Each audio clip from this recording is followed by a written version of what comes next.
എന്തൊരു കുടിയാണ്ടോ, നമ്മൾ കാണാത്ത കുടിയാണ്. കൂട്ടത്തിൽ കുള്ളുണ്ട്, അവൻ ബിജുമേനോൻ്റെ മുട്ടും കാൽമ കയറിയിട്ട് മുത്തം കൊടുക്കും. പക്ഷെ ഓർഡിനറിയിലെ ഭാഷ ഉപയോഗിക്കാനുള്ള കാരണം ബിജുമേനോൻ തന്നെയാണ്. പ്രൊമോഷന്റെ ഭാഗമായിട്ട് പറഞ്ഞു പരത്തിയതല്ല, സത്യമാണത്. ആ സിനിമ ഇത് എൻ്റെയാണെന്ന് പറഞ്ഞിട്ട് മറ്റൊരാളുകൾ വരുന്നു. ഞാൻ കൊലപാതകം മാത്രം ചെയ്യാൻ ബാക്കിയുണ്ടായിരുന്നുള്ളൂ. ഏറ്റവും വലിയ റിസ്ക് കിടക്കുന്നതും ഏറ്റവും എയറിൽ കയറാൻ സാധ്യതയുള്ള ജോലിയും എഴുത്തുകാരൻ്റെയാണ്. നടന്മാര് പ്രൊഡ്യൂസ് ചെയ്യാൻ പാടില്ല എന്നൊക്കെ പറയുന്നതിൽ കാര്യമൊന്നുമില്ല. വേണമെങ്കിൽ ഒരു റിയൽ ഇൻസിഡന്റിനെ നിങ്ങൾക്ക് സിനിമ ചെയ്യാം, ഷോർട്ട് ഫിലിം ചെയ്യാം, ഇത് ചെയ്യാം. എനിക്ക് മുമ്പ് കുറച്ചുകൂടെ റൈറ്റേഴ്സിന് പ്രാധാന്യം ഉണ്ടായിരുന്നു. സമീപകാല സിനിമകളിലൊക്കെ ഇന്റർവ്യൂസിലൊക്കെ നോക്കിക്കഴിഞ്ഞ് കഴിഞ്ഞാൽ റൈറ്റേഴ്സ് അങ്ങനെ ഇന്റർവ്യൂസിലൊക്കെ പങ്കെടുക്കുന്നത് വളരെ കുറവാണ്. നമസ്കാരം. ഇന്ന് നമ്മളോടൊപ്പം വിശേഷങ്ങളുമായിട്ട് മലയാളത്തിലെ ഹിറ്റ് തിരക്കഥാകൃത്ത് നിഷാദ് കോയയാണ്. നിഷാദ്, നമസ്കാരം, സ്വാഗതം. Thank you. ശരിക്കും പറഞ്ഞു കഴിഞ്ഞാൽ ഗൾഫിലേക്ക് വരുന്ന ഒരാളോട്, അല്ലെങ്കിൽ നമ്മുടെ നാട്ടിൽ ഗൾഫിൽ പോകുന്ന സമയത്തൊക്കെ നമ്മൾ പ്രവാസികൾ പറയുന്നൊരു സ്ഥിരം ഡയലോഗാണ് കൈഫൽ ഹാൽ. ഇപ്പൊ ഞാൻ അങ്ങനെ ചോദിച്ചാൽ പറയാനൊരു ഹാലുണ്ട്. നമുക്ക് അതിൽ നിന്ന് തന്നെ തുടങ്ങാം. ഓക്കെ. അപ്പോൾ എന്താണ് ഹാൽ, എപ്പോഴാണ് ഹാൽ, എന്താണ് ഹാലിന്റെ ഹാൽ? ഹാല് ഏപ്രിൽ 24-നാണ് റിലീസ് വെച്ചിരിക്കുന്നത്. ഓക്കെ. ഹാലിന്റെ ബാക്കിയുള്ള വർക്കുകളൊക്കെ നടന്നുകൊണ്ടിരിക്കുകയാണ്. എനിക്ക് തോന്നുന്നു ഷൈൻ നിഗത്തിന്റെ ലൈഫിൽ നമ്മളൊരു പക്കാ കൊമേഴ്ഷ്യൽ എന്റർടൈൻമെന്റ് എന്ന രീതിയിൽ ഒരു ലവ് സ്റ്റോറി, പക്ക ഒരു ലവ് സ്റ്റോറി അധികം വന്നിട്ടില്ല. ലവ് സ്റ്റോറികൾ വന്നിട്ടുണ്ടെങ്കിലും കുറച്ചും കൂടെ ഒരു വേറൊരു രീതിയിൽ കഥ പറയുന്ന ഇതാണ്. മറ്റേ അയാളിലുള്ള ഒരു ആർട്ടിസ്റ്റ് എന്ന രീതിയിൽ ഡാൻസ് ചെയ്യാനുള്ള കഴിവ്, അങ്ങനെയുള്ള ഒരുപാട് കാര്യങ്ങൾ ഉപയോഗപ്പെടുത്തിക്കൊണ്ട് ഉള്ളൊരു മ്യൂസിക്കൽ റൊമാൻറ്റിക് സ്റ്റോറിയാണ് ഹാല്. അപ്പോൾ ഒരുപാട് പാട്ടുകളൊക്കെ ഉള്ള. ആതിഫ് അസ്ലം ആദ്യമായിട്ട് മലയാളത്തിൽ പാടുന്നു. അതുപോലെ തന്നെ ഷൈൻ നിഗത്തിന്റെ ലൈഫിലെ ഏറ്റവും ബിഗ് ബഡ്ജറ്റ് സിനിമ, അങ്ങനെ ഒരുപാട് ടൈറ്റിലുകൾ പ്രൊമോഷന്റെ ഭാഗമായിട്ട് നമ്മൾ കാണുന്നുണ്ട്. അപ്പോൾ അതിന്റെ ഒരു വിശേഷം എന്തൊക്കെയാണ്? പ്രൊമോഷന്റെ ഭാഗമായിട്ട് പറഞ്ഞു പരത്തിയതല്ല, സത്യമാണത്. നല്ല ബഡ്ജറ്റിൽ അത്യാവശ്യം ക്വാളിറ്റിയിൽ തന്നെയാണ് സിനിമ ചെയ്തിരിക്കുന്നത്. നിങ്ങൾ പാട്ട് ഒക്കെ ഇറങ്ങുമ്പോൾ അതിന്റെ വിഷ്വൽസ് കാണുമ്പോൾ മനസ്സിലാവും. അത്രയും വലിയ ക്രൗഡും കാര്യങ്ങളൊക്കെ ആയിട്ടാണ് ഓരോ സോങ്ങും ചെയ്തിരിക്കുന്നത്. പിന്നെ ആതിഫ് അസ്ലം മലയാള സിനിമയിൽ എനിക്ക് തോന്നുന്നു ഒരു ഇന്ത്യൻ സിനിമയിൽ തന്നെ പുള്ളിയുടെ മറ്റേ പാകിസ്ഥാനി കലാകാരന്മാരെ ഇതാക്കിയിട്ടുള്ള ഒരു ഇതിനു ശേഷം പാടുന്ന ആദ്യത്തെ പാട്ടാണ്. അത് നമ്മുടെ സിനിമയിൽ മലയാളം സോങ് അല്ല, ഹിന്ദി പാട്ട് തന്നെയാണ് പുള്ളി പാടുന്നത്. അപ്പോൾ അത് ഇവിടെ ദുബായിൽ വെച്ചായിരുന്നു അതിൻ്റെ റെക്കോർഡിങ്ങും കാര്യങ്ങളൊക്കെ നടന്നത്. അപ്പം അതിൻ്റെ ഓഡിയോ ലോഞ്ചിന് പുള്ളി പങ്കെടുക്കുന്നുണ്ട്, സിനിമയുടെ ഓഡിയോ ലോഞ്ചിൽ. ഈ ബിഗ് ബഡ്ജറ്റ് സിനിമ എന്ന് പറയുന്നത് ഇപ്പോഴത്തെ ഈ ഒരു കണ്ടീഷനിൽ അറ്റ് പ്രസന്റ് മലയാള സിനിമയിൽ നടന്നുകൊണ്ടിരിക്കുന്ന ഒരു വിഷയവും സംഗതികൾ നോക്കുക. ഈ ബിഗ് ബഡ്ജറ്റ് എന്ന് പറഞ്ഞു കഴിഞ്ഞാൽ അതൊരു പ്രോബ്ലം ആകുമെന്ന് പേടിയുണ്ടോ?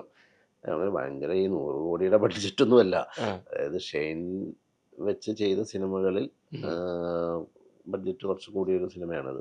അതെന്ന് വെച്ച് കഴിഞ്ഞാൽ ഒരുപാട് സ്ഥലത്ത് ഷൂട്ടും അങ്ങനെ പാട്ടും ഡാൻസും ഒക്കെ ആയിട്ടൊരു വലിയ ബഡ്ജറ്റ് ആവശ്യമായിട്ട് വേണ്ടി വന്നതുകൊണ്ടാണ്. അപ്പോൾ അതിനങ്ങനെ പ്രൊമോഷനായിട്ട് പറഞ്ഞതല്ല.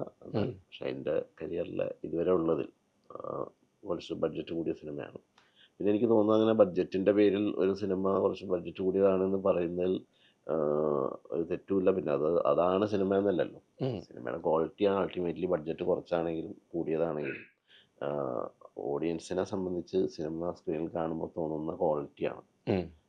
അത് നമ്മൾ മുടക്കിയ പൈസയോ അല്ലെങ്കിൽ നമ്മളവിടെ ബിരിയാണിക്ക് പകരം വേറെ എന്തെങ്കിലും കൊടുത്തോ എന്നുള്ളതൊന്നും അതിൻ്റെ വിഷയമല്ല. അപ്പോൾ ആ ക്വാളിറ്റി ഉണ്ടാവുക എന്നുള്ളതാണല്ലോ. അപ്പോൾ അത് ബഡ്ജറ്റ് അതിൻ്റെ ഒരു പ്രശ്നമേ അല്ല. ശരിക്കും എന്താണ് ഈ പറയപ്പെടുന്ന, ചർച്ച ചെയ്യപ്പെടുന്ന ബിഗ് ബഡ്ജറ്റ് എന്താണ്? അതായത് ഇപ്പൊ പറയുന്നത് ഒരുപാട്, ഇപ്പൊ പത്മകുമാർ സാർ പറഞ്ഞാൽ ഈ എന്റർടൈൻമെന്റ് ടാക്സ് വരുന്നുണ്ട് കൂടുതലാണ്, അല്ലെങ്കിൽ ഗുഡ്സ് ആൻഡ് സർവീസ് ടാക്സ് വരുന്നുണ്ട്.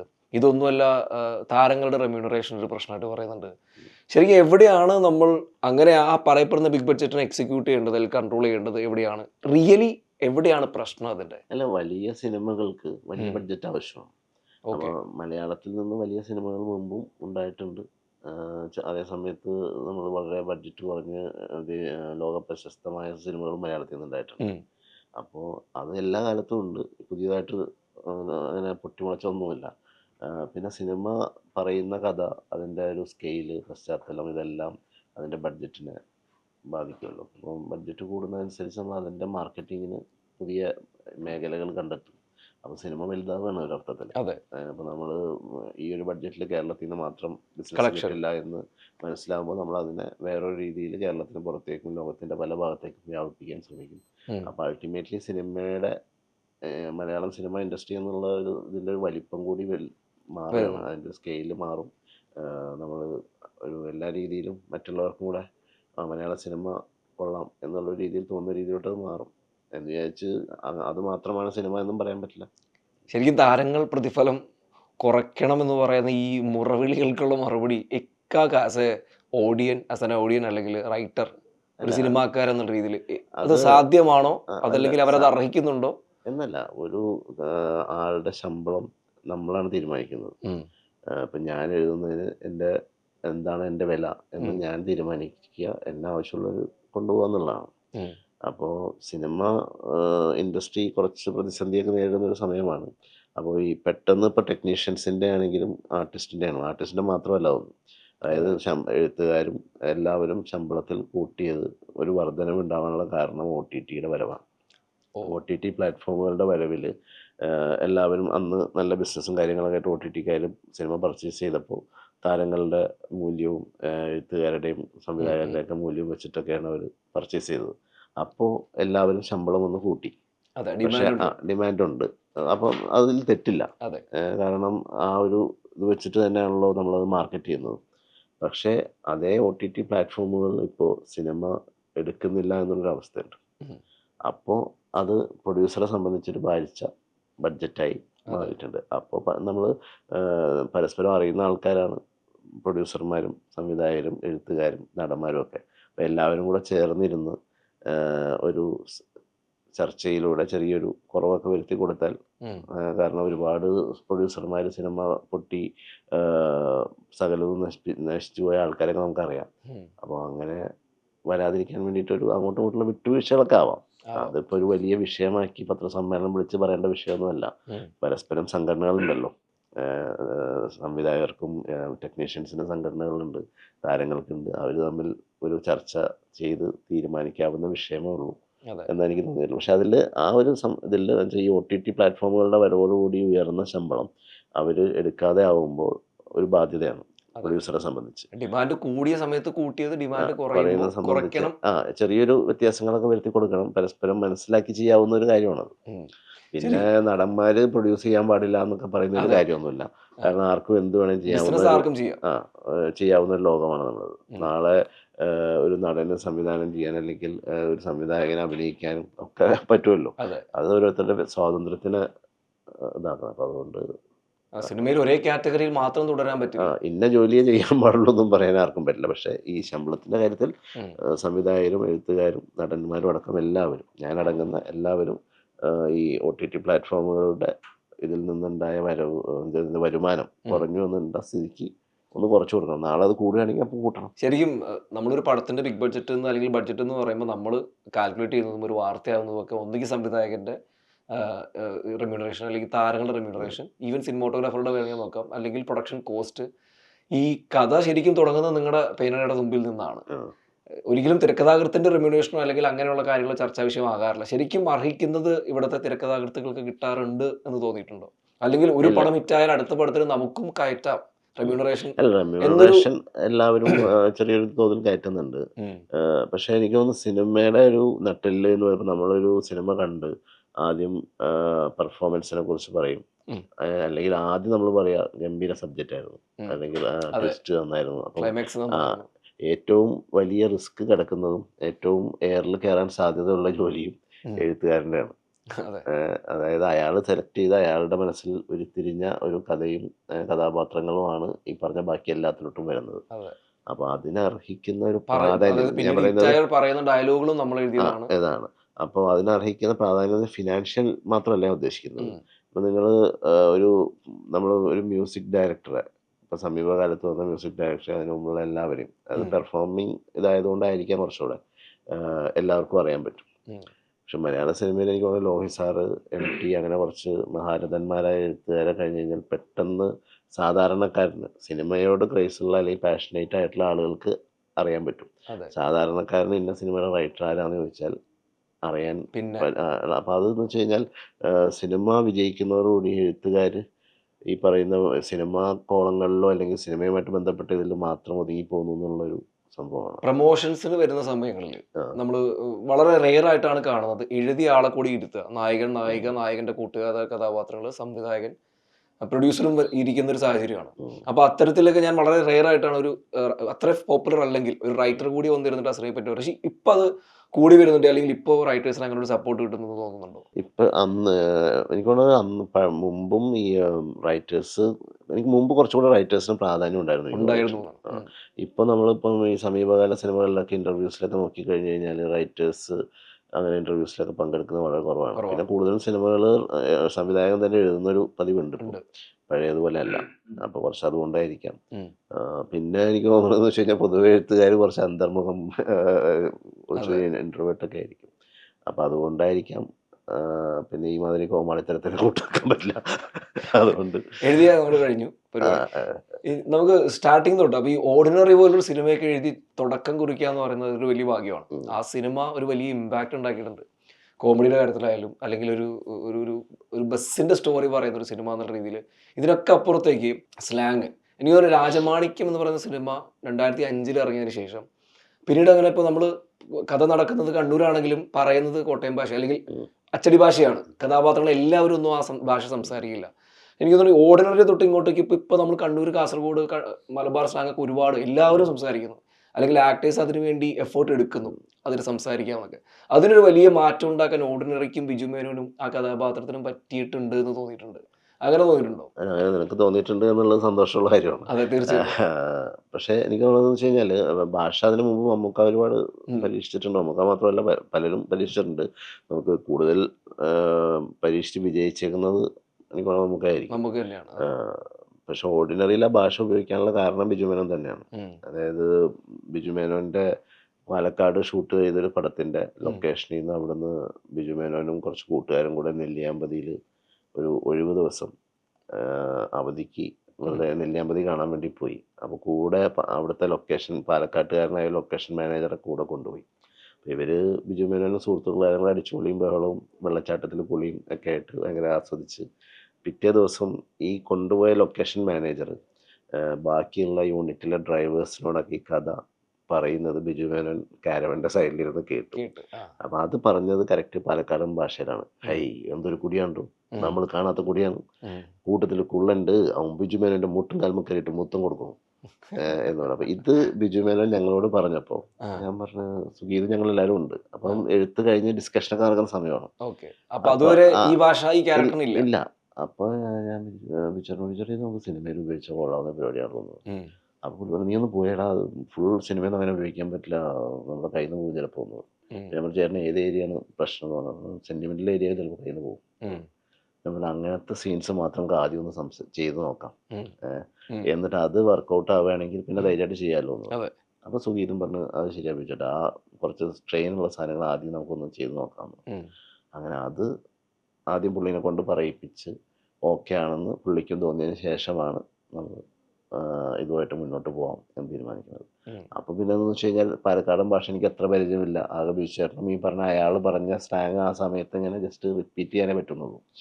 അങ്ങനെ നമ്മൾ നിയാസ് ബക്കർ ആ സിനിമയിൽ തന്നെ അഭിനയിച്ച പുള്ളി ഷൂട്ടിംഗ് സമയത്ത് ത്രൂ ഔട്ട് കൂടെ ഉണ്ട്. അപ്പോൾ അത്യാവശ്യം പുള്ളി അതിൻ്റെ പ്രയോഗങ്ങൾ പറഞ്ഞു തന്നു. പാലക്കാട് ഷാജു ഇല്ലേ, ഷാജു ഡബ്ബിങ് സമയത്ത് വന്ന് ചെറിയ കുറേ ഹെൽപ്പൊക്കെ ചെയ്തിട്ടുണ്ട്.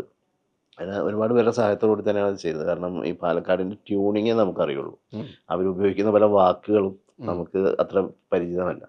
അപ്പം അതുകൊണ്ട് അതൊക്കെ അങ്ങനെ നിയാസും ഷാജുവും ഒക്കെയാണ് ഹെൽപ്പ് ചെയ്തത്, സെറ്റ് ചെയ്ത് പോയത്. ശരിക്കും ഈ ഫ്രണ്ട് സർക്കിൾ ഭയങ്കര ഗുണം ചെയ്തിട്ടില്ല. അതായത് പിന്നീട് അവിടെ നിന്ന് അങ്ങോട്ട് ശിക്കാർ ശംഭു ആയാലും മധുനാരങ്ങയായാലും ചാക്കോച്ചൻ അല്ലെങ്കിൽ ആസ് ഡയറക്ടർ സുഗീത്, അതിനു മുമ്പ് സിനിമ ആഗ്രഹിച്ച് നടക്കുന്ന സമയത്ത് കോളേജ് മേറ്റ്സ് ആയിട്ടുള്ള ആഷിഖ് അബു, രാജീവേട്ടൻ, അൻവർ ഷീദ്, ഈ സുഹൃത്ത് വലയം എപ്പോഴും നമുക്ക് ഇതിനൊരു മോട്ടിവേഷൻ ആയിട്ടുണ്ടോ? അല്ലെങ്കിൽ പിന്നീട് സിനിമ വന്നപ്പോൾ ബാക്ക് ടു ബാക്ക് അങ്ങനെ ഹിറ്റ് സിനിമകൾ കിട്ടാനായിട്ടൊരു കാരണമായിട്ടുണ്ടോ? ഇല്ല, ഞാൻ മഹാരാജാസ് കോളേജിൽ പഠിക്കുമ്പോൾ ഞാനും ആഷിഖും ഒരേ ക്ലാസ്സിലാണ് പഠിച്ചത്. അൻവർ, സമീർ, പിന്നെ അമൽ എല്ലാവരും സീനിയേഴ്സാണ്. അപ്പോൾ ഇവരെല്ലാവരും ഓരോ പടിപടിയായിട്ട് സിനിമയിലോട്ട് അസിസ്റ്റൻ്റായിട്ട് വർക്ക് ചെയ്യണു. അപ്പോൾ ആഷിഖ് കമൽ സാറിൻ്റെ കൂടെ വർക്ക് ചെയ്യണു. അൻവർ എനിക്ക് രഘുനാഥ് പലേരി സാറിൻ്റെ കൂടെ കയറിയിട്ടുണ്ട്. അപ്പോൾ അങ്ങനെ ഓരോരുത്തരും ഓരോ സ്ഥലത്ത് ഇങ്ങനെ കയറിയപ്പോൾ നമുക്കും ഊർജ്ജമാവുകയാണ്, അവരവിടെ എത്തി, കാരണം ഒരാളുടെ കൂടെ അസിസ്റ്റൻ്റായിട്ട് വർക്ക് ചെയ്യാൻ പറ്റുക എന്ന് പറയുന്നത് ഭയങ്കര ഒരു അന്നും ചാൻസ് കിട്ടണമല്ലോ അതെ. സിനിമയിൽ. അപ്പോൾ ഓരോരുത്തരും ഓരോ സ്ഥലത്ത് കയറി പറ്റിയിട്ടുണ്ട്. അപ്പോൾ ഇനി നമുക്കും പറ്റുമെന്നുള്ളൊരു ധൈര്യം നമുക്ക് തരും. അപ്പോൾ ഞാനും ഈ പറഞ്ഞ ഒരു സംവിധായകൻ്റെ അസിസ്റ്റൻ്റ് ആവാമെന്നൊക്കെ ഓർത്ത് പല സ്ഥലത്തും നടന്നു. നോക്കിയിട്ടുണ്ട്. പക്ഷേ നടന്നില്ല. പിന്നെ എനിക്ക് ബേസിക്കലി പണിയെടുക്കാനുള്ളൊരു മടി ഉണ്ടായിരുന്നു. സഹസംവിധാനം എന്ന് പറഞ്ഞാൽ കുറച്ചുകൂടി ക്ലാപ്പ് ബോർഡ് കിട്ടും. പട്ടിപ്പണിയാണല്ലോ. അതെ. അപ്പോൾ അതുകൊണ്ടായിരിക്കും അപ്പം ഞാൻ ഓർത്ത് എന്നാൽ പിന്നെ കുറുക്ക് വഴി പിടിക്കാം, എഴുത്തിലൂടെ സിനിമയിലോട്ട് കയറാം, എന്നിട്ട് സംവിധാനം ചെയ്യാം എന്നൊക്കെയുള്ളൊരു കുബുദ്ധിയാണ്. ശരിക്കും ഓർഡിനറി തന്നെയാണോ ആദ്യം എഴുതിയത്, അല്ലെങ്കിൽ ഈ മധുരനാരങ്ങയൊക്കെ ഞാൻ മുമ്പേ ഉള്ള ഒരു കഥ മനസ്സിലുണ്ടായിരുന്ന ഒരു കഥ, അല്ലെങ്കിൽ കേട്ട കഥ, അങ്ങനെ ഒരുപാട് പ്ലാൻസ് ഉണ്ടായിരുന്നു? എഴുതിയത് ഓർഡിനറിയാണ്. സിനിമ ആദ്യമായിട്ട് എഴുതുന്നത് ഓർഡിനറി തന്നെയാണ്. അതിനു മുമ്പ് പിന്നെ നമ്മളുടെ ഒരു അമച്ചർ സമയത്ത് എഴുതിയ സ്ക്രിപ്റ്റുകളൊക്കെ ഉണ്ട്. അപ്പോൾ അത് നമ്മൾ പുറം ലോകം കാണാതിരിക്കാൻ വേണ്ടിയിട്ട് ഭദ്രമായിട്ട് ഈ സ്ക്രിപ്റ്റിന്റെ കാര്യം പറയുമ്പോൾ റീസെന്റ് നിഷാദ് കയുടെ പേര് ഏറ്റവും കൂടുതൽ നമ്മൾ കേട്ടത് മലയാളി ഫ്രം ഇന്ത്യ എന്ന് പറഞ്ഞ സിനിമ ഇറങ്ങിയ സമയത്ത് എല്ലാവരും പറയാണ് ഈ കഥ എന്റെയാണ്, ഈ കഥ എന്റെയാണ്. എനിക്ക് തോന്നുന്നു ദുബായിൽ നിന്നും പേര് എനിക്ക് ഓർമ്മയില്ല, അദ്ദേഹം വന്നു, നിഷാദ് ക അതിന്റെ റൈറ്റുമായിട്ട് പ്രശ്നപ്പെട്ടിട്ട് വന്നു. അത് ആ സമയത്ത് അതങ്ങൾ കേട്ട് അടങ്ങിപ്പോയി. ആക്ച്വലി എന്താണ് അതിന്റെ ആഫ്റ്റർ റിസൾട്ട്? നമ്മൾ അങ്ങനെ ഒരു അവകാശവാദം ഉന്നയിച്ചതിന് ശേഷം ഇതിനൊരു തീരുമാനമായോ, അല്ലെങ്കിൽ ആയിട്ടുണ്ടോ? ഒന്ന്, ഇതിൽ ഒരു കോമൺ തോട്ട് എന്ന് പറയുന്ന ഒരു സംഭവമുണ്ട്. ഉണ്ട്. അതായത് നിങ്ങൾ ചിന്തിക്കുന്ന ഒരു സബ്ജക്റ്റ് ഞാനും ചിന്തിക്കാനുള്ള സാധ്യതയുണ്ട്. ഉണ്ട്. എൻ്റെ വിഷയത്തിൽ അതായിരുന്നു ലക്ഷ്യം. ഞാൻ കോമൺ തോട്ടിനെ ഞാൻ അംഗീകരിക്കും. പക്ഷേ ഞാൻ ഈ കോമൺ തോട്ട് നിങ്ങളോട് ഷെയർ ചെയ്തിട്ടുണ്ട്.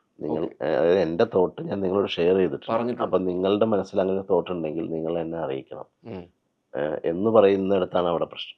അല്ലാണ്ട് ഞാൻ ഒരു പാരലൽ തിങ്കിങ്ങിനെയോ അല്ലെങ്കിൽ ഒരേ സമയം ചോദ്യം ചെയ്യാൻ നമുക്ക് പറ്റില്ല.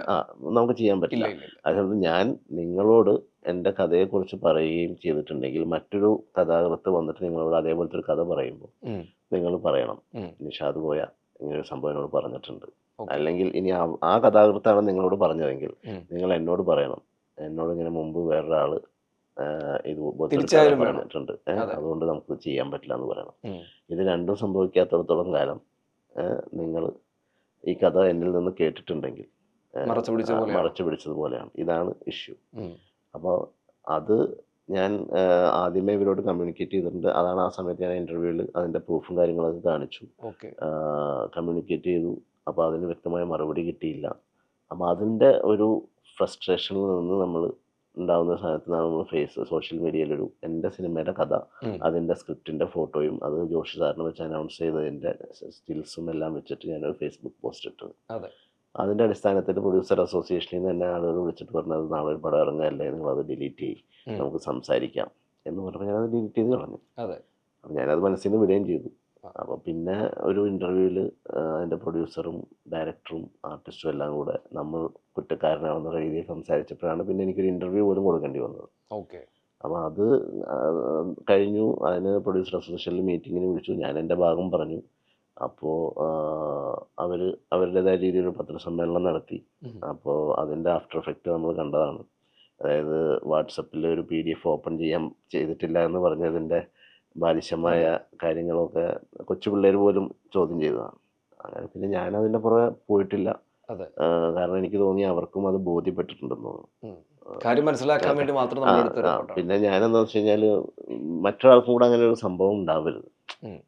അപ്പോൾ ആരെങ്കിലും ഒരാൾ പ്രതികരിക്കണം. കാരണം എനിക്ക് തോന്നുന്നു ഈ വേറെ 1-2 സിനിമകളുമായിട്ട് ബന്ധപ്പെട്ടും ഇതുപോലെ തന്നെ എനിക്ക് തോന്നുന്നു അതേ സമയത്ത് തന്നെ മധുരനാരങ്ങ നിഷാദ് ഖാന്റെ ആ സിനിമ ഇത് എന്റെയാണെന്ന് പറഞ്ഞിട്ട് മറ്റൊരാളുകൾ വരുന്നു. നമ്മളൊരു കഥയുടെ കാര്യങ്ങൾ പറയുമ്പോൾ അത് ആ സമയം നോക്കി അടിച്ചതാണോ, അതിലെന്താണ് സത്യം? ആ സമയത്ത് ഒരുപാട് പ്രശ്നങ്ങൾ എനിക്കെതിരെ, ഞാൻ കൊലപാതകം മാത്രം ചെയ്യാൻ ബാക്കിയുണ്ടായിരുന്നുള്ളൂ, ബാക്കിയെല്ലാം വന്നിരുന്നു. അപ്പം അതിൻ്റെ കൂട്ടത്തിൽ വന്നതാണ്. പക്ഷെ മധുരനാരങ്ങയുടെ കേസിൽ മധുരനാരങ്ങ ഇവിടെ നടന്നൊരു റിയൽ ഇൻസിഡൻ്റ് ആണ്. അതിൻ്റെ പത്രമാധ്യമ റിപ്പോർട്ടുകളും ഒക്കെ ഉണ്ട്. അപ്പോൾ ഒരു റിയൽ ഇൻസിഡൻറ്റിനെ ബേസ് ചെയ്ത് നിങ്ങൾക്കൊരു നാടകം ചെയ്യാം, എനിക്കൊരു ഷോർട്ട് ഫിലിം ചെയ്യാം, വേറൊരു സിനിമ ചെയ്യാം. അത് നമ്മളെല്ലാവരും കണ്ട് കേട്ട വിഷയമാണ്, നമ്മളെല്ലാവരും ആംഗിളിൽ ചെയ്യാം. പക്ഷേ ഞാൻ ഈ സംഭവം അറിഞ്ഞതിന് ശേഷവും ഒരു ആർപ്പ് എന്ന് പറയുന്ന ഒരു ഷോർട്ട് ഫിലിമിനെ കുറിച്ച് നമ്മളൊരു എഡിറ്ററാണ് എന്നോട് പറയുന്നത്. ന്യൂസ് വായിച്ചതിന് ശേഷം ഇങ്ങനെ ഒരു സംഭവം ഉണ്ട് എന്ന് പറഞ്ഞ് ഇതേ സംഭവത്തിനെ ബേസ് ചെയ്തിട്ട്. അപ്പം ഞങ്ങൾ ഈ ന്യൂസ് അറിഞ്ഞപ്പോൾ നമ്മുടെ ഒരു സംവിധായകനുണ്ട് തോമസ് സെബാസ്റ്റ്യൻ എന്ന് പറഞ്ഞിട്ട്, മായ ബസാറിൻ്റെ, പുള്ളിയുടെ ബ്രദർ അബുദാബിയിലുണ്ട്. അപ്പോൾ പുള്ളിയാണ് ഈ ന്യൂസ് കട്ട് നമുക്ക് അയച്ചു തരുന്നത് അന്ന്. അപ്പം ഞാനും തോമസ് ചേട്ടനും കൂടെയാണ് ഇത് ചെയ്യാൻ അന്ന് ആലോചിച്ചത്. ഓക്കെ. അപ്പം അന്ന് നമ്മളിങ്ങനെ ചിന്തകളൊക്കെ ആയിട്ട് ഇങ്ങനെ നിൽക്കുന്നുണ്ട്, പ്ലാനിങ്ങും പരിപാടിയൊക്കെ ആയിട്ട്. അപ്പോഴാണ് ഇങ്ങനെ ഒരു പ്രാവശ്യം ദുബായിൽ വന്നപ്പോൾ ഇങ്ങനെ ഒരു ഷോർട്ട് ഫിലിമിനെ കുറിച്ച് അറിയുന്നത്, ഇത് ബേസ് ചെയ്തിട്ട് ബേസ് ചെയ്തിട്ടുണ്ടെന്ന്. അപ്പോൾ ഞാൻ പറഞ്ഞു, കുഴപ്പമില്ല, അത് നമുക്ക് നമ്മൾ കുറച്ചും കൂടെ വലിയൊരു അതെന്തോ 20 മിനിറ്റോ എന്തോ ആണെന്നാണ് എൻ്റെ ഓർമ്മ. ഒരു 2.5 മണിക്കൂർ സിനിമ ചെയ്യാനാണ്, അതിൽ നിന്നുകൊണ്ട് ചെയ്യാൻ പറ്റില്ല, കുറച്ചുകൂടെ വലുതാക്കേണ്ടി വരും എന്ന് പറഞ്ഞു. അങ്ങനെ ഞാൻ ഈ ഡയറക്ടറുമായിട്ട് സംസാരിച്ചു, മുഷ്താഖ് എന്ന് പറഞ്ഞിട്ട്. അപ്പോൾ ഞാനല്ല, എഡിറ്ററാണ് സംസാരിച്ചപ്പോൾ അവർക്ക് സിനിമ ചെയ്യാൻ താല്പര്യമില്ല എന്നുള്ളത് പറഞ്ഞു. ഓക്കെ, നമ്മളത് വിട്ടു. അത് കഴിഞ്ഞിട്ട് യാദൃശ്ചികമായിട്ട് അതിൻ്റെ റൈറ്ററായിട്ടുള്ള സലാം കോട്ടക്കലിനെ ഞാൻ എൻ്റെ ഒരു സുഹൃത്ത് വഴി യാദൃശ്യമായിട്ട് ബന്ധപ്പെട്ടാണ്. അപ്പോൾ പുള്ളിക്ക് അത് ചെയ്യാൻ താല്പര്യമുണ്ട് എന്ന് പറഞ്ഞതിൻ്റെ അടിസ്ഥാനത്തിൽ ഞാൻ പുള്ളിയുടെ അടുത്ത് പറഞ്ഞു, ചേട്ടാ അങ്ങനെ പുള്ളി ഖത്തറിലായിരുന്നു, അപ്പോൾ ദുബായിൽ നിന്ന് ഖത്തറിലോട്ട് പോയിട്ട് ഫോണിലാണ് സംസാരിച്ചത്. ഒരു ജസ്റ്റ് ആ എലമെൻറ്റ് മാത്രം എടുത്തിട്ട് എനിക്ക് സിനിമ ചെയ്യാനാണ്.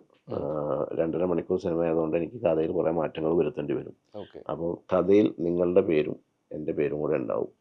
ഞാൻ ഇത്ര രൂപ അതിൻ്റെ ഒരു റെമ്യൂണറേഷനായിട്ട് നിങ്ങൾക്ക് തരാം. പുള്ളി സമ്മതിച്ച്. പുള്ളിയുടെ വൈഫിൻ്റെ ഒരു അക്കൗണ്ട് മലബാർ ഗ്രാമീൺ ബാങ്ക് കോഴിക്കോട് പുതിയറ ബ്രാഞ്ചാണെന്നാണ് എൻ്റെ ഓർമ്മ. ആ എമൗണ്ട് അഡ്വാൻസ് ഇട്ട് കൊടുത്തു. പിന്നെ ബാലൻസ് പടം റിലീസായതിനു ശേഷം കൊടുത്തത്. അങ്ങനെ അതിൻ്റെ ഫസ്റ്റ് ലുക്ക് പോസ്റ്റർ മുതൽ സലാം കോട്ടക്കലിൻ്റെ പേര് ഉണ്ട്, സ്റ്റോറിയിലുണ്ട്. ഞാൻ അതിനോട് ചെയ്ത എൻ്റെ നീതിയാണ്. വേണമെങ്കിൽ അപ്പോഴും പോയിന്റ് എന്താണെന്ന് വെച്ച് കഴിഞ്ഞാൽ, വേണമെങ്കിൽ ഒരു റിയൽ ഇൻസിഡൻറ്റിനെ നിങ്ങൾക്ക് സിനിമ ചെയ്യാം, ഷോർട്ട് ഫിലിം ചെയ്യാം, ഇത് ചെയ്യാം. അപ്പോൾ അത് അങ്ങനെ ചെയ്തു. അതിൻ്റെ ഷൂട്ടിംഗ് സമയത്ത് ഈ പറയുന്ന മുഷ്താഖ് റഹ്മാൻ ഞങ്ങളുടെ ലൊക്കേഷനിൽ വരികയും എല്ലാവരെയും ഞാൻ പരിചയപ്പെടുത്തിയതും അങ്ങനെ തന്നെയാണ്. അത് ഡയറക്ടർ ഈ ആരോപണം ഉന്നയിച്ച ആളാണ്. എല്ലാവരെയും ഞാൻ പരിചയപ്പെടുത്തിയതും അങ്ങനെയാണ്. ഇല്ല, ചാക്കോച്ചനെയും ബിജു മേനോനെയും എല്ലാവരും പരിചയപ്പെടുത്തി. ഇവിടെ ഒരു ഈ റിയൽ ഇൻസിഡന്റിനെ ബേസ് ചെയ്ത് ഇവിടെ ഒരു ഷോർട്ട് ഫിലിം ഉണ്ടായിട്ടുണ്ട്, അതിൻ്റെ ഡയറക്ടറാണെന്ന് പറഞ്ഞ് പരിചയപ്പെടുത്തി. അവിടുന്ന് നമ്മൾ ചായ കുടിച്ച് സൗഹൃദത്തോടെ പിരിഞ്ഞാണ്. പിന്നീട് പടം റിലീസായപ്പോഴാണ് ഇദ്ദേഹം ചില ആരോപണങ്ങളൊക്കെ ആയിട്ട് വരുന്നത്. അയാൾ പറഞ്ഞു, കോടതിയിൽ നിന്ന് ഒരു വിധി ഉണ്ടായിട്ടുണ്ടായിരുന്നു, അത് ഞങ്ങൾക്ക് അനുകൂലമായിരുന്നു എന്ന്. ഞങ്ങൾക്കാർക്കും അങ്ങനെ കോടതിയിൽ നിന്ന് ഒരു നോട്ടീസ് പോലും വന്നിട്ടില്ല. ഒരു മീഡിയയിൽ ഉത്തരവാദിത്തത്തോടെ ഒരു ഇൻ്റർവ്യൂവിൽ പറയുമ്പോൾ അങ്ങനെ ഒരു ഉത്തരവ് വന്നിട്ടുണ്ടെങ്കിൽ അതിൻ്റെ പകർപ്പ് കാണിക്കണം, ഇനിയും കാണിക്കാവുന്നതാണ്. ഇതാണ് നിങ്ങൾക്ക് അനുകൂലമായിട്ട് അന്ന് ഞങ്ങൾ കോടതിയിൽ പോയപ്പോൾ വന്ന വിധി പകർപ്പ് എന്ന് പറഞ്ഞ് കാണിക്കണം. അപ്പോൾ ഞങ്ങൾക്കാർക്കും ഒരു നോട്ടീസ് പോലും വരാത്ത കേസിൽ എന്ത് വിധിയാണ് അദ്ദേഹത്തിന് കിട്ടിയതെന്ന് എനിക്കറിയില്ല. അപ്പോൾ അങ്ങനെയൊക്കെയുള്ള ആരോപണങ്ങൾക്ക് മറുപടി പറയണ്ട എന്ന് തന്നെ തീരുമാനിച്ചതാണ്. ഇപ്പം ഞാൻ ദുബായിൽ വന്നതുകൊണ്ടും ദുബായിലൊരു ഇൻ്റർവ്യൂവിൽ നിങ്ങൾ ചോദിച്ചുകൊണ്ടും മാത്രമാണ് ഇത്രയും പറഞ്ഞത്. അവിടെ അത് തീർന്നു. കാരണം സലാംക്കയുടെ പേര് ഇപ്പോഴും ഞങ്ങൾ ബന്ധമുണ്ട് സലാംക്കയുമായിട്ട്. പുള്ളി ആ ഇൻ്റർവ്യൂവിൽ അയാളെയും കുറ്റം പറയുന്നുണ്ട്, ഭയങ്കര ഇതായിട്ടൊക്കെ സംസാരിക്കുന്നുണ്ട്. സലാംക്കയുടെ പെർമിഷൻ എടുത്തത് വെച്ച് ഞാൻ ഈ ആർപ്പിനെ കുറിച്ച് അറിഞ്ഞുകൊണ്ടാണ്. എനിക്ക് ശരിക്കും അതിൻ്റെയും ആവശ്യമില്ല. ഒരു റിയൽ ഇൻസിഡൻറ്റിനെ നമുക്ക് അത് ഒരാളുടെയും ഇൻ്റലക്ച്വൽ പ്രോപ്പർട്ടി അല്ല. താഴെ നടക്കുന്ന ഒരു ആക്സിഡൻറ്റ് നമ്മളെല്ലാവരും കാണുന്നു പല ഫ്ലോറിൽ നിന്നും. നമുക്ക് എല്ലാവർക്കും പല ആംഗിളിൽ അതിനെ സിനിമ ചെയ്യാം. നാളെ നിനക്ക് ചിലപ്പോൾ ഒരു സ്കിറ്റായിരിക്കും, ഒരു കോമഡി സ്കിറ്റായിരിക്കും ചെയ്യാൻ തോന്നുക. അതിൻ്റെ ഒരു വേറൊരു ആംഗിളായിരിക്കും നീ കണ്ടിട്ടുണ്ടാവുക. അപ്പോൾ അത് ഇതാണ്. അതേസമയത്ത് ഒരാളുടെ ചിന്തയിലുണ്ടായ കഥയുമായിട്ട് ബന്ധപ്പെട്ടിട്ടുള്ള കാര്യമാണ് മലയാളി ഫ്രം ഇന്ത്യ. അപ്പോൾ ഇത് രണ്ടും വ്യത്യസ്തമായിട്ടുള്ള കാര്യങ്ങളാണ്. എന്നാലും നമുക്കിതൊരു എക്സ്പീരിയൻസ് ആണ്. അതുകൊണ്ട് ഇപ്പോൾ കഥകൾ പുറത്തുനിന്ന് എടുക്കുന്നില്ല എന്നാണോ, അല്ലെങ്കിൽ കഥ കേട്ടിട്ട് തിരക്കഥ പരിപാടി ടോട്ടലി നിർത്തിയോ? നമ്മൾ തന്നെ കഥ കണ്ടുപിടിച്ചിട്ട് കാരണം അത് റിസ്ക് ആണോ? റിസ്ക് എന്ന് വെച്ച് കഴിഞ്ഞാൽ വേറൊന്നുമല്ല. ഈ പറഞ്ഞ മാതിരി നമ്മൾ ചിന്തിക്കുന്ന അപ്പോൾ എഴുതിക്കൊണ്ടിരിക്കുന്ന സിനിമയിൽ എന്തെങ്കിലുമൊക്കെ ചിലപ്പോൾ അവർ പറയുന്ന കഥയിലുണ്ടാവും. അപ്പോൾ നാളെ പുള്ളിക്ക് ആ കഥ നമുക്ക് മൊത്തത്തിൽ ഇഷ്ടപ്പെട്ടിട്ടുണ്ടാവില്ല. അപ്പോൾ അവർ നാളെ വീട്ടിൽ പോയി കഴിയുമ്പോൾ നമ്മൾ ഈ സിനിമ വരുമ്പോൾ ആ സീൻ എൻ്റെ ഇതിലുണ്ടായിരുന്നല്ലോ എന്നുള്ളൊരു തോന്നും. കാരണം നമ്മളെല്ലാവരും ജീവിക്കുന്ന ഒരു ലോകത്താണ്. എല്ലാവരും കാണുന്ന കാഴ്ചകൾ ഏകദേശം ഒരുപോലൊക്കെ തന്നെയാണ്. അപ്പോൾ അതിൽ നിന്നൊക്കെ ഉണ്ടാവുന്ന ഈ ഇത്തിരി പോകുന്ന കാര്യങ്ങളെല്ലാം ചിലപ്പോൾ സിമിലറൊക്കെ ആവാം. അല്ല, അപ്പോൾ അങ്ങനെയാണെങ്കിൽ ഇപ്പോൾ കഥ പറയുന്ന ആളുകൾ, പുതിയൊരാൾ, ഇപ്പോൾ നിഷാദ് ഖാനെ പറ്റിയിടുമ്പോൾ നമ്മൾ ഓൾറെഡി പോപ്പുലർ ആണ്, നമ്മൾ പറഞ്ഞ കഥ നമ്മുടെ ഫ്രണ്ട് സർക്കിളൊക്കെയാണ്. ഇപ്പോൾ എന്നെപ്പോലെ ഒരാളൊരു കഥ പറയാൻ ചെല്ലുമ്പോൾ നമ്മൾ ഈ കഥ നമ്മൾ ആ ഒരു എങ്ങനെയെങ്കിലും ഇതൊരു എൻട്രി കിട്ടണം എന്നുള്ള രീതിയിലായിരിക്കും പറയേണ്ടത്. ഇതിപ്പോൾ രജിസ്റ്റർ ചെയ്യാന്നൊരു പരിപാടിയുണ്ട്, രജിസ്റ്റർ ചെയ്യാതെയും പറയാം. ഇതിനെന്തെങ്കിലും സാധ്യതകളുണ്ടോ, അല്ലെങ്കിൽ ഇതിലുകൊണ്ട് എന്തെങ്കിലും ഗുണമുണ്ടോ? അങ്ങനെ രജിസ്റ്റർ ചെയ്തൊരു സ്റ്റോറി അത് പോസിബിൾ ആണോ? രജിസ്റ്റർ ചെയ്യാനൊക്കെ പറ്റും. അതിനുള്ള പ്ലാറ്റ്ഫോംസ് ഒക്കെ ഉണ്ട്. രജിസ്റ്റർ ചെയ്ത് ചെയ്യുന്നതാണ് കുറച്ചുകൂടെ സേഫ്. പിന്നെ നമ്മൾ സിനിമയിൽ ഈ പറഞ്ഞ പോലെ നമ്മൾ എസ്റ്റാബ്ലിഷ് ആയി കഴിയുമ്പോൾ അതിനൊന്നും നിൽക്കില്ല. കാരണം പരിചയമുള്ള ഒരു നടനുണ്ടാവും, പരിചയമുള്ള ഒരു പ്രൊഡ്യൂസർ ഉണ്ടാവും. അപ്പോൾ അങ്ങോട്ടും ഇങ്ങോട്ടും പറയും. അപ്പോൾ അങ്ങനെ സംഭവിക്കും. അതെ. എന്നാലും ചില ബിരുദന്മാർ പണിയൊപ്പിക്കും. ചില സരോജ് കുമാറുകൾ ഉണ്ട് എന്നാണോ? ഉണ്ട്. പിന്നെ ശരി, ഇപ്പോ ഹാലിനെ പറ്റിയിട്ട് പറയൂ. അത് കഴിഞ്ഞിട്ട് എനിക്ക് തോന്നുന്നു ആസ് എ റൈറ്റർ എപ്പോഴും നമ്മൾ നേരത്തെ പറഞ്ഞ പോലെ ഈ ഒരു കാറ്റഗറി തന്നെ സിനിമയിൽ തുടരേണ്ട കാര്യമില്ല. നിങ്ങൾക്ക് നടന് പ്രൊഡ്യൂസർ ആവാം, ഉം, പ്രൊഡ്യൂസറിന് ആക്ടർ ആവാം. അങ്ങനെയാണെങ്കിൽ ആസ് എ സ്ക്രിപ്റ്റ് റൈറ്റർ ഇപ്പോൾ ഡയറക്ടർ ആവാനുള്ള പ്ലാൻ ഉണ്ട്. ഉണ്ട്. അത് ഇതിപ്പോ ഇമ്മീഡിയറ്റ് തുടങ്ങിയതാണോ അല്ലെങ്കിൽ കുറച്ച് നാളുകളായിട്ട് ഒരു പ്ലാനാണോ? അല്ല, കുറച്ച് നാളുകളായിട്ടുള്ള പ്ലാനാണ്. ശരിക്കും ഈ ഇഷ്യൂ ഉണ്ടായ കഥ ഞാൻ സംവിധാനം ചെയ്യാനായിരുന്നു ആദ്യം പ്ലാൻ ചെയ്തത്. ഓക്കെ. അപ്പം അന്ന് അത് അങ്ങനെ നടക്കാതെ പോയപ്പോഴാണ് പിന്നെ ജോഷി സാറിനെ വെച്ച് ചെയ്യാനായിട്ട് ഓക്കെ. തീരുമാനിച്ചത്. അപ്പോൾ ഇപ്പോൾ ഹാലിന് ശേഷം അതിന് പറ്റിയൊരു സബ്ജക്റ്റ് ഇങ്ങനെ ഏകദേശം ഓക്കെ ആയി വന്നിട്ടുണ്ട്. അപ്പോൾ ഞാനത് സംവിധാനം ചെയ്യാൻ, അപ്പോൾ എനിക്ക് തോന്നുന്നു ഒരു 2 മാസം കഴിഞ്ഞാൽ ഷൂട്ട് തുടങ്ങാനുള്ള പരിപാടികളിലാണ്. ഹാൽ എന്നത്തേക്ക് നമുക്കിപ്പോൾ എക്സ്പെക്ട് ചെയ്യാനായിട്ട്? ഹാല് ഏപ്രിൽ 24 റിലീസാണ്. ഉം. ഇപ്പം ഡേറ്റ് ഒക്കെ അനൗൺസ് ചെയ്തിരിക്കുന്നത്. ഉം. ബാക്കി വർക്കുകളൊക്കെ ഏകദേശം കഴിയാറായിട്ട് നിൽക്കുകയാണ്. ഇപ്പം ഓക്കെ. അടുത്ത 14-ാം തീയതി ഫസ്റ്റ് സോങ് റിലീസ് ഉണ്ട്. ആ. അതിൻ്റെ ഒരു പ്രതീക്ഷയിലാണ്. ഈ ജൂൺ 1-നുള്ള ഷട്ട് ഡൗണിനെ പറ്റിയിട്ട് നമുക്ക് എന്തെങ്കിലും സംസാരിക്കണോ? എന്തെങ്കിലും സാധ്യതകൾ അതിലുണ്ടോ? അല്ലെങ്കിൽ അത്തരത്തിലുള്ള കടുംപിടുത്തങ്ങൾ ഏത് അസോസിയേഷനിൽ നിന്നായാലും അത് മലയാള സിനിമയ്ക്ക് ഗുണം ചെയ്യുകയോ ഇല്ലയോ? എനിക്ക് തോന്നുന്നില്ല അങ്ങനെ ഷട്ട് ഡൗൺ ഒന്നും ഉണ്ടാവുമെന്ന്. കാരണം സിനിമ ഒരുപാട് പേരുടെ അന്നമാണല്ലോ. ഉം. അപ്പം അതുകൊണ്ട് പിന്നെ സുരേഷ് ചേട്ടനൊക്കെ വളരെ ആ കാര്യത്തിൽ ശ്രദ്ധിക്കുന്ന ഒരാളാണ്. അതായത് കൂടെ ജോലി ചെയ്യുന്ന ആൾക്കാരെയൊക്കെ വളരെ അതായത് എനിക്ക് പേഴ്സണലി അറിയുന്ന ആൾക്കാരാണ് അവർ. ഉം. അത്രയും ആ ഒരു കാര്യത്തിലൊക്കെ വളരെ കൺസേൺ ആണ്. പിന്നെ അവർ ഉത്തരവാദിത്തപ്പെട്ട ആൾക്കാർ, അത്രയും മുതിർന്ന ആൾക്കാരാണ്. അവർ സിനിമയിൽ ഇത്ര എക്സ്പീരിയൻസ് ഉണ്ട്. ഉം. അപ്പോൾ അവരത് ചർച്ച ചെയ്ത് തന്നെ തീരുമാനിക്കും. പിന്നെ എനിക്ക് തോന്നുന്നത് ഈ ഗവൺമെൻറ് ടാക്സിൻ്റെ കാര്യത്തിൽ എല്ലാവരും കൂടെ ചേർന്നൊരു സർക്കാരുമായിട്ടൊരു മീറ്റിംഗ് നടത്തി അതിലൊരു തീരുമാനമാക്കുക എന്ന്. കാരണം വളരെ ഭീകരമായിട്ടുള്ളൊരു എമൗണ്ട് തന്നെയാണ് ഈ നികുതി ഇനത്തിൽ പോകുന്നത്. അപ്പോൾ അതിലെന്തെങ്കിലും ഒരു കുറവ് കിട്ടിയാൽ അത്രയും പ്രൊഡ്യൂസർമാർക്ക് ഒരു ഗുണമാകും. കാരണം ഒരു കൺസേണാണത്. ഒരുപാട് സിനിമകൾ നമ്മൾ ഇത്രയും ഒരു വർഷം സിനിമ വരുന്നതിൽ ഒരുപാട് പ്രൊഡ്യൂസേഴ്സിന് നഷ്ടം വരുന്നുണ്ട്. ചില ആൾക്കാർ അവരുടെ ബിസിനസ്സും അതുവരെ ഉണ്ടായിരുന്ന സമ്പാദ്യമൊക്കെ എടുത്തിട്ടാണ് സിനിമ ചെയ്യുന്നത്. ചിലപ്പോൾ ഒരു 5 കോടിയിൽ ബഡ്ജറ്റ് തുടങ്ങുന്ന സിനിമ ചിലപ്പോൾ 5-ൽ നിൽക്കില്ല. അത് നമ്മൾ നോക്കും അത് അയാൾക്ക് ബിസിനസ് അറിയാഞ്ഞിട്ടല്ലേ എന്നൊക്കെ. ഉം. അതൊന്നുമല്ല. അങ്ങനെയല്ല. സിനിമ ഷൂട്ട് ചെയ്ത് തുടങ്ങുമ്പോൾ ചിലപ്പോൾ കാലാവസ്ഥയുടെ പ്രശ്നം ഉണ്ടാവാം, അല്ലെങ്കിൽ വേറെ പല പ്രശ്നങ്ങളും ഉണ്ടാവും. അപ്പോൾ നമ്മുടെ കയ്യിൽ നിന്ന് പയ്യെ പയ്യെ എന്നാൽ ഇതെങ്ങനെയും കംപ്ലീറ്റ് ചെയ്യാൻ വേണ്ടിയിട്ട് പിന്നെ നമ്മൾ പയ്യെ കടം വാങ്ങിക്കും, അല്ലെങ്കിൽ ലോൺ എടുക്കും. അങ്ങനെയൊക്കെ സിനിമ കംപ്ലീറ്റ് ചെയ്യും. ചിലപ്പോൾ അത് വിചാരിച്ച പോലെ വന്നില്ലെങ്കിൽ അതൊരു നഷ്ടമാണ്. അപ്പം അതിനനുസരിച്ചുള്ള ഒരു സാമ്പത്തിക സ്രോതസ്സുള്ള ഒരാൾക്ക് അതൊരു പ്രശ്നമാവില്ല. അതെ. അല്ലാതെ ഒരു സിനിമ ചെയ്യാൻ സ്വപ്നം കൊണ്ട് നടന്നു വന്ന ഒരാൾക്കൊക്കെ ചിലപ്പോൾ അത് മതി അയാളുടെ ജീവിതം താറുമാറായി പോകാൻ. അങ്ങനെയുള്ള ജീവിതങ്ങൾ നമ്മളുള്ള സ്ഥിതിക്ക് ഒരുപാട് നമ്മൾ കാണുന്നുണ്ട്, അറിയുന്നുണ്ട്. അപ്പോൾ അവരെയും കൂടെ കൈപിടിക്കുക, അവർക്ക് എന്നുള്ളതാണ്. സിനിമയിൽ തുടർന്ന് നിൽക്കാനുള്ള ഒരു അവസരം കൊടുക്കുക. മനുഷ്യത്വമുള്ള എല്ലാത്തിൻ്റെയും ബേസ്. ഒരു ക്വസ്റ്റ്യൻ കൂടി ചോദിച്ചോട്ടെ. അപ്പോൾ അങ്ങനെയാണെന്നുണ്ടെങ്കിൽ ഇപ്പോൾ നമ്മുടെ സ്റ്റാർസ് പാൻ ഇന്ത്യൻ ലെവലിൽ അറിയപ്പെടുന്നത് മലയാള സിനിമയ്ക്ക് ഗുണമല്ലേ? കാരണം നമുക്ക് അത്രയും ഭാഷകളിൽ ഇത് റിലീസ് ചെയ്യാനായിട്ട് സാധിക്കും. അപ്പോൾ ആ രീതിയിൽ റെമ്യൂണറേഷൻ അവർ കൂടുതൽ ചോദിച്ചാൽ അത്തരത്തിൽ റിലീസ് ചെയ്യാൻ പറ്റുന്ന സ്റ്റാർസിൻ്റെ പടമാണെങ്കിൽ അതിൽ തെറ്റില്ലല്ലോ? ഇല്ല, അങ്ങനത്തെ സിനിമകൾക്ക് അവർക്കത് ചോദിക്കാം. ഉം. ഈ പറഞ്ഞ പോലെ ഈ പാൻ ഇന്ത്യൻ റീച്ച് കിട്ടുക, ആ ബിസിനസ് ഉണ്ടാക്കുക എന്ന് പറയുന്നത് അവരുടെയും കൂടെ ഉത്തരവാദിത്തമായിരിക്കണം. അതെ. അല്ലേ? ഉം.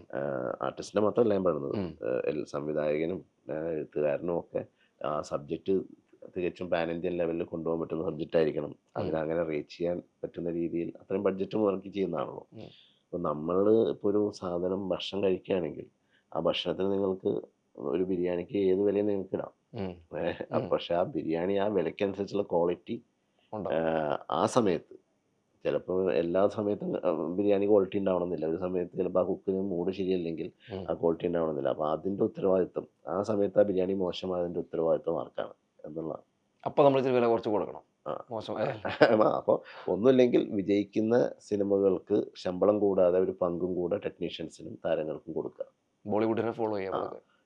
അവർക്ക് ആ വിജയത്തിൻ്റെതനുസരിച്ച് അതിൻ്റെ ഒരു പെർസെൻറ്റേജ് കൂടുതൽ കൊടുക്കുക. അപ്പോൾ ഇവർ വാങ്ങിക്കുന്നതിനേക്കാൾ കൂടുതൽ പൈസ കിട്ടും. ചിലപ്പോൾ കിട്ടിയേക്കാം.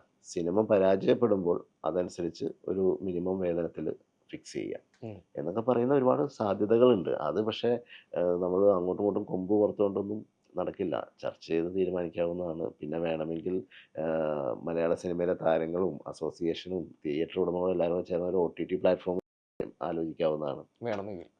അപ്പോൾ സ്വാഭാവികമായിട്ടും മലയാള സിനിമ ഇനി ഈ പ്ലാറ്റ്ഫോമിലേ കിട്ടുള്ളൂ എന്ന് പറയുമ്പോൾ സ്വാഭാവികമായിട്ടും മറ്റുള്ള പ്ലാറ്റ്ഫോമുകൾ അതിന് വേണ്ടിയിട്ട് ഡിമാൻഡ് ഇപ്പോൾ കൂടും. ഡിമാൻഡ് കൂടും. അപ്പോൾ എങ്ങനെ നമ്മളൊരു സിനിമേനെ ആധുനിക കാലത്ത് നമ്മുടെ ഇൻഡസ്ട്രിയിൽ മാർക്കറ്റ് ചെയ്യാൻ പറ്റും എന്നാലോചിക്കണം. ഇപ്പം തിയേറ്ററുകാരുടെ സംഘടനയുണ്ട്. ഉം. ഇപ്പോൾ ബുക്കിംഗ് ആപ്പുകൾ, ഈ തിയേറ്ററുകാർക്കും പ്രൊഡ്യൂസർ അസോസിയേഷനും എല്ലാവരും കൂടെ ചേർന്നിട്ട് ബുക്കിംഗ് ആപ്പ് കൊണ്ടുവന്നാൽ മതി. അതെ. അപ്പോൾ ഇപ്പോൾ ഈ ബുക്കിംഗ് ആപ്പിന്റെ പ്രശ്നങ്ങളും തിയേറ്ററുകാർ തമ്മിൽ പ്രശ്നമില്ലാതെ. അപ്പം അതും ഒരു വരുമാനമാണ്. അപ്പോൾ ഇതിനെയൊക്കെ എങ്ങനെ നമ്മൾ ബിസിനസ്സാക്കി മാറ്റാൻ പറ്റും, ഏതൊക്കെ രീതിയിൽ ബിസിനസ്സാക്കി മാറ്റാൻ പറ്റുമെന്ന് നമ്മൾ ചിന്തിച്ച് തീരുമാനിക്കണം. അപ്പോൾ അതിന് പകരം അങ്ങോട്ടും ഇങ്ങോട്ടും പത്രസമ്മേളനം നടത്തിക്കൊണ്ട് കാര്യമില്ല. അപ്പോൾ എന്തായാലും കുറച്ച് നേരം നമുക്ക് കുറച്ച് കൂടുതൽ കാര്യങ്ങൾ പറയാൻ പറ്റിയിട്ടുണ്ട്. എന്തായാലും ഹാല് ഏപ്രിൽ റിലീസാണ്. അതാണ് ഏറ്റവും വലിയ ഹാല്. ആൻഡ് ഡയറക്റ്റ് ചെയ്യാൻ പടത്തിന് പേരിട്ടോ? പേര് ഇങ്ങനെ ഇട്ടിട്ടുണ്ട്. പക്ഷെ അത് അനൗൺസ് ചെയ്യുമ്പോൾ നമ്മൾ അപ്പോൾ അറിഞ്ഞാൽ അറിയിക്കുന്ന മതി. അതിൻ്റെ അപ്പോൾ ഒരു എന്തായാലും ആ സിനിമയ്ക്കും ഹാലിനും എല്ലാവിധ ആശംസകൾ. Thank you. എനിക്ക് തോന്നുന്നു ദുബായ് ബേസ് ചെയ്തിട്ട് മധുരതാരംഗ പോലുള്ള സിനിമ എടുത്ത ആൾ ദുബായിൽ സ്ഥിരമുള്ള ആളുകളാണ്. ഇവിടുത്തെ ആളുകൾ നല്ല പരിചയമുള്ള ആളുകളാണ്. ആൻഡ് ഇവിടെ നല്ല സപ്പോർട്ട് കിട്ടുന്ന ഓഡിയൻസ് ആണ്. ദുബായ് ബേസ് ചെയ്ത് വേറെ സിനിമ എഴുതുന്നുണ്ട്. ഷാജി കൈലാസിന്റെ മകൻ ജഗൻ ഷാജി ജഗൻ. കൈലാസിന് വേണ്ടിയിട്ട്. അത് ശരി. അതും സമീപത്തിൽ തന്നെ ഉണ്ടാവും. അപ്പോൾ നമ്മൾ എഡിറ്റോറിയൽ വീണ്ടും കുറച്ച് പുതിയ വിശേഷങ്ങളുമായിട്ട് ഇപ്പോൾ കാണണം. Okay, thank you very much. Thank you so much.